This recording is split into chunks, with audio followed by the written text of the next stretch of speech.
by the film Hidden Figures. She's actually extraordinary in the number of organizations she has formed in pursuit of social justice through computer science and technology.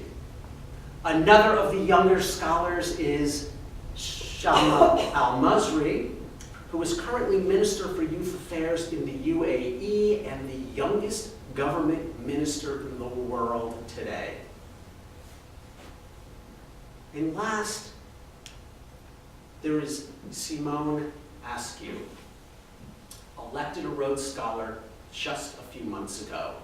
Another of the many women scholars who attended West Point, the first African-American woman ever to lead the entire West Point Corps of Cadets as first captain.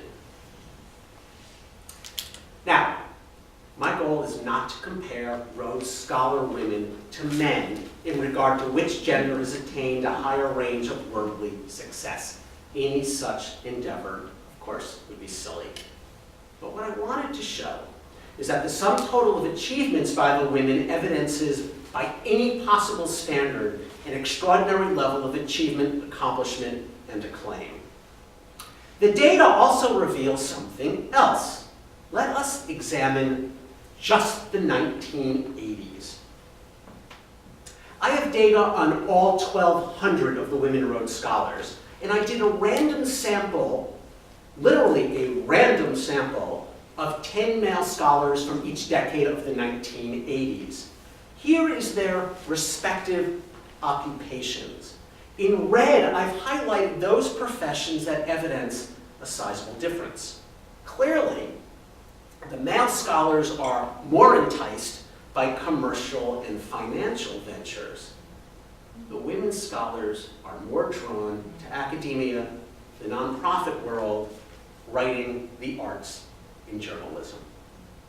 Now, this is an aggregate representation, a statistical compilation. It doesn't tell us anything about what lies in the heart, as it were, of any particular scholar, male or female, but it does suggest that perhaps the women scholars as a whole adhere to a different set of values, if we can generalize, than the men in their professional pursuits. Additionally, of the entire cohort of 200 women from the 1980s, I did not come across a single instance of what might be called politely a legal entanglement. But in just my sample of men, I encountered 3 episodes where behavior in business resulted in legal, even criminal proceedings. Now, I want to indicate that this is public information.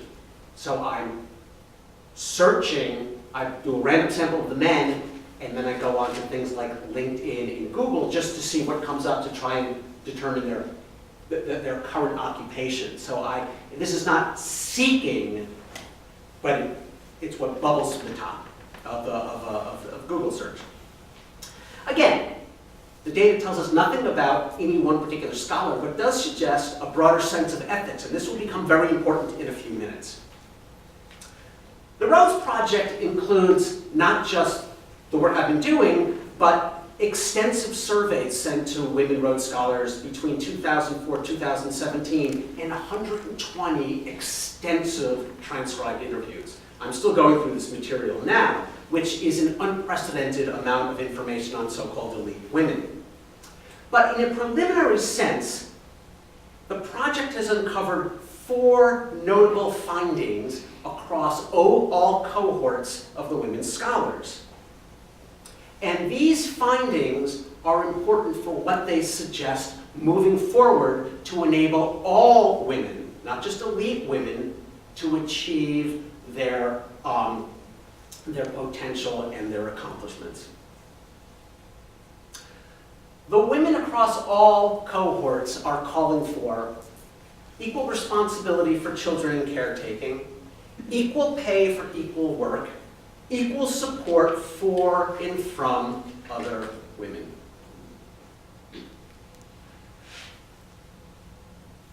Again and again, all the scholars report, or The majority of the scholars report that they are, by virtue of their gender, the default caretaker.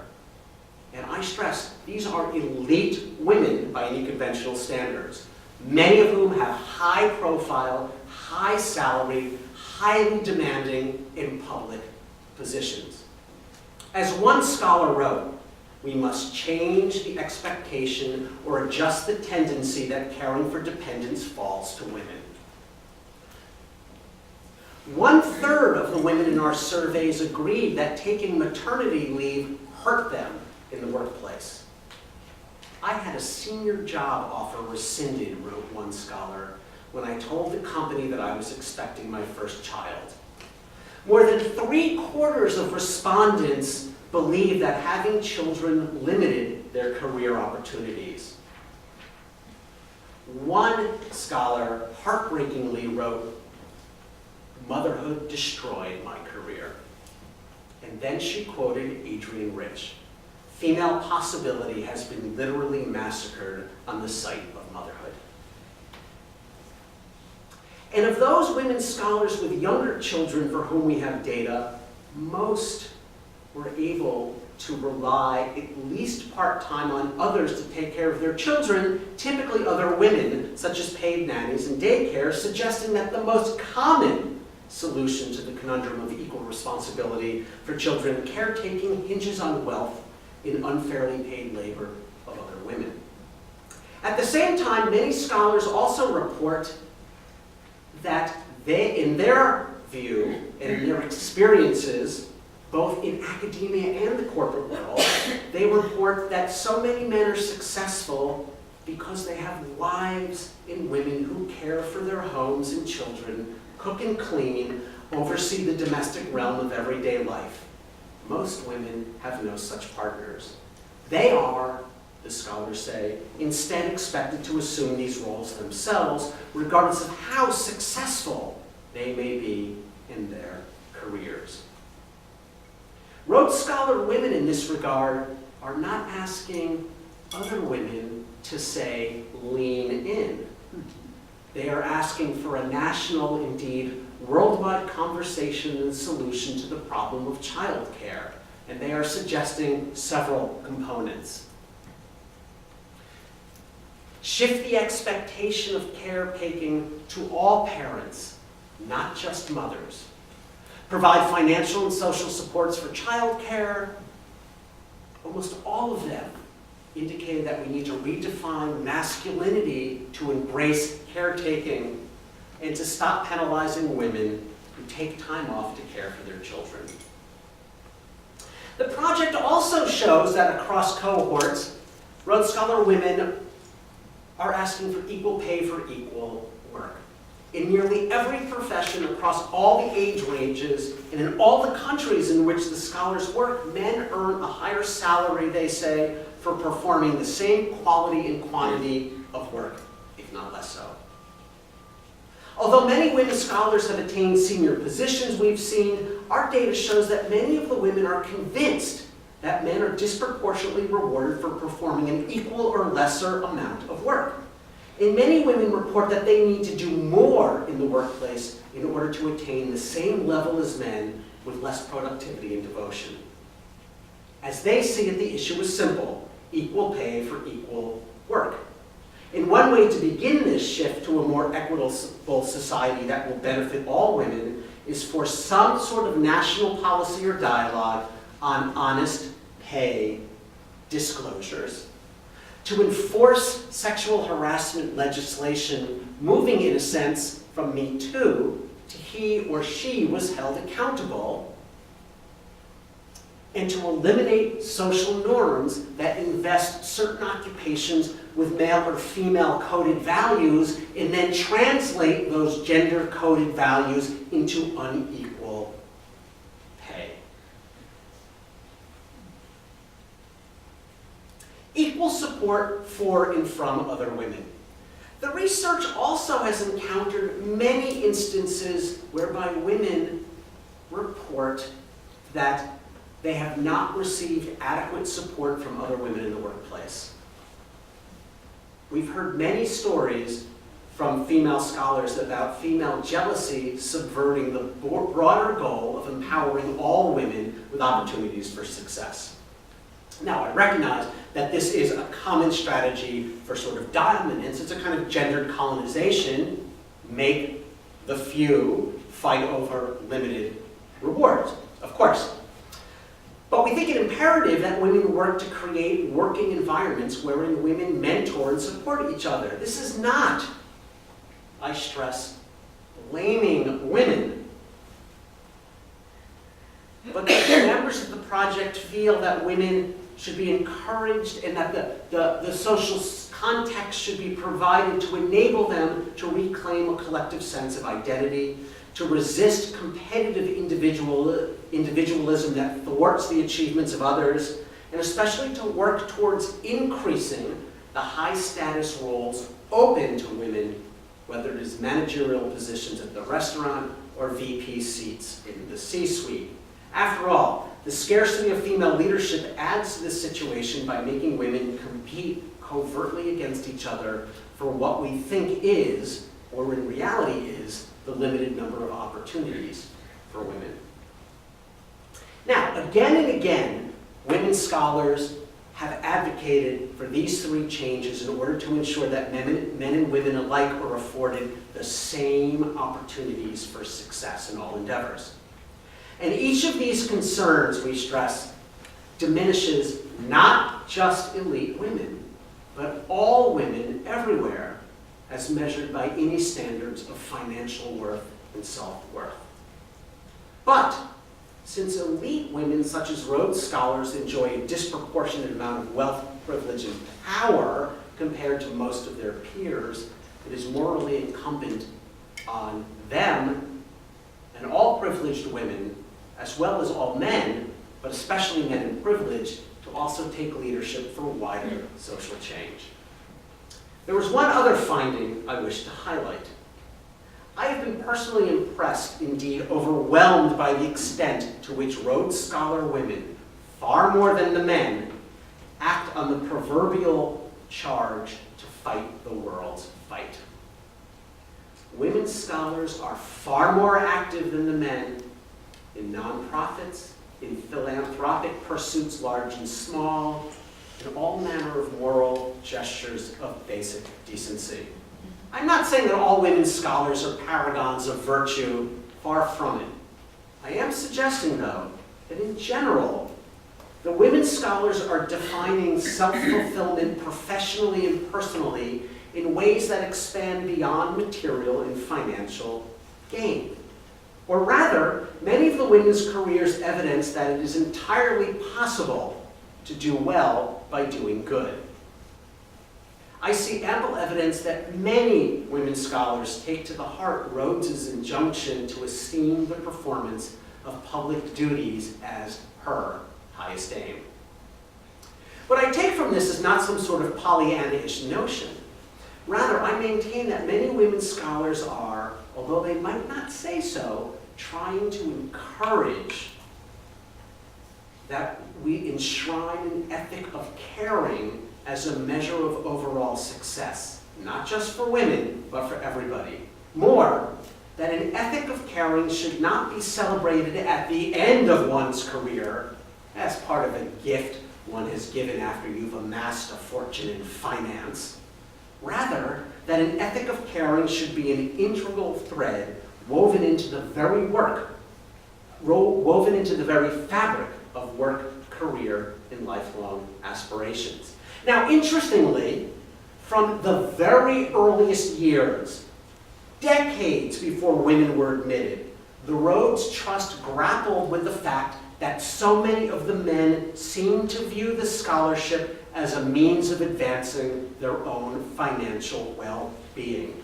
From the very first publications, the first book on the Rhodes Scholarship is written in 1912. They have been studied extensively since the very early years. Even before 1912, there were reports on exactly all the professions and to what extent did this measure up to the intent of Cecil Rhodes's will.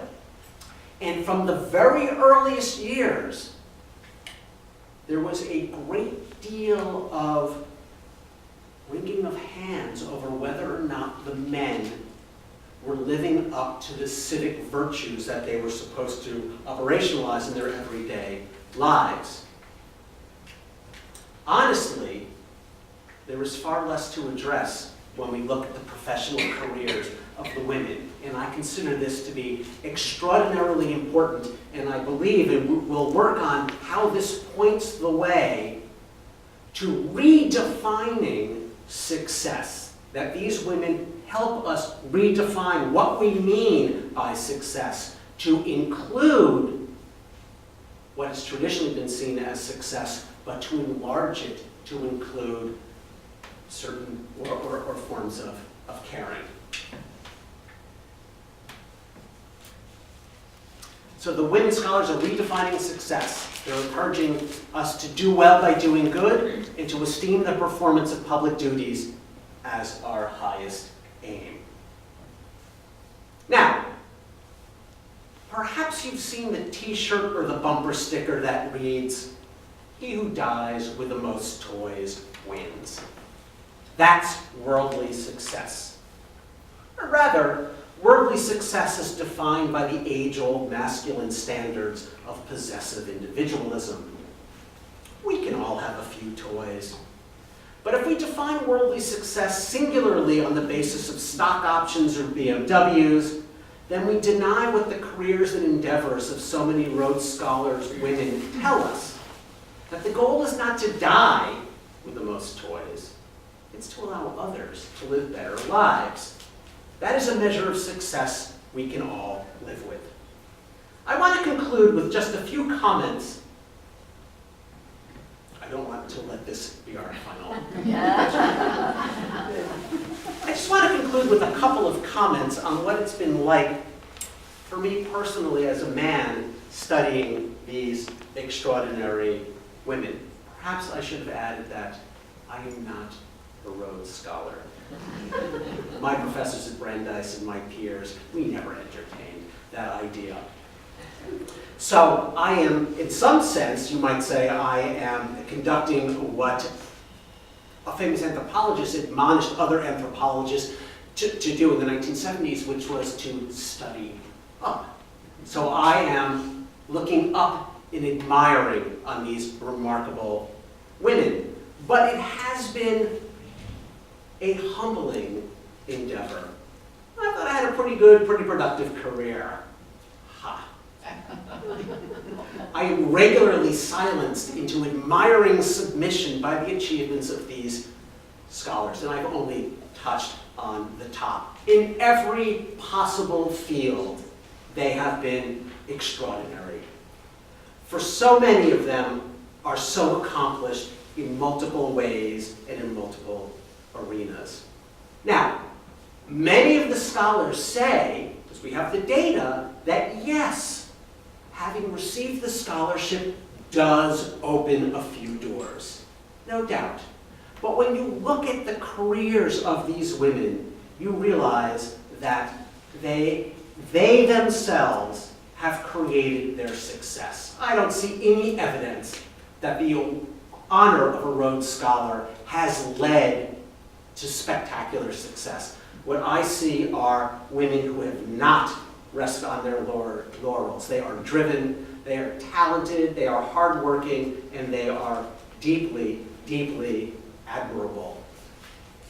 I am also struck by how many of the women, more so than the men, are multi-talented. Speak 3 languages, and a full professor with 6 books, CEO of a startup tech nonprofit, and oh, I'm an accomplished violinist and novelist. I mean, I'm repeatedly struck by how they have a career achievement and then so much more that requires them to draw on multiple domains of talent. There is a breadth of talent that I think is unusual and extraordinary. But perhaps I am most impressed through this project by those things I myself have not experienced. So many of these women like so many of you who are sitting here today, have accomplished so much as women in realms that were and remain dominated by men and masculine norms. So I've learned very much so to respect the women who have been pioneers in this effort, which must be awful at times, given what we now know from the Me Too movement. But of course, the Me Too movement is nothing new, at least not to any of the women I have spoken with. Every woman has her Me Too moments. Every woman has her Malcolm Forbes. By studying and writing about Rhodes Scholar women at this moment in history in the US, it has most certainly made me reflect again and again on what these women, what really all women, surely endure in their professional lives. But I also reflect on the fact that so much of what these and other women have experienced remains untold because they do not feel able or safe to lend voice to these experiences without suffering repercussions. We know this well at Brandies because we count Anita Hill proudly on our faculty. I am in no sense a woman hater, once wrote Cecil Rhodes, but the consideration of babies and other domestic agenda generally destroys higher thought. He was wrong. Thank you.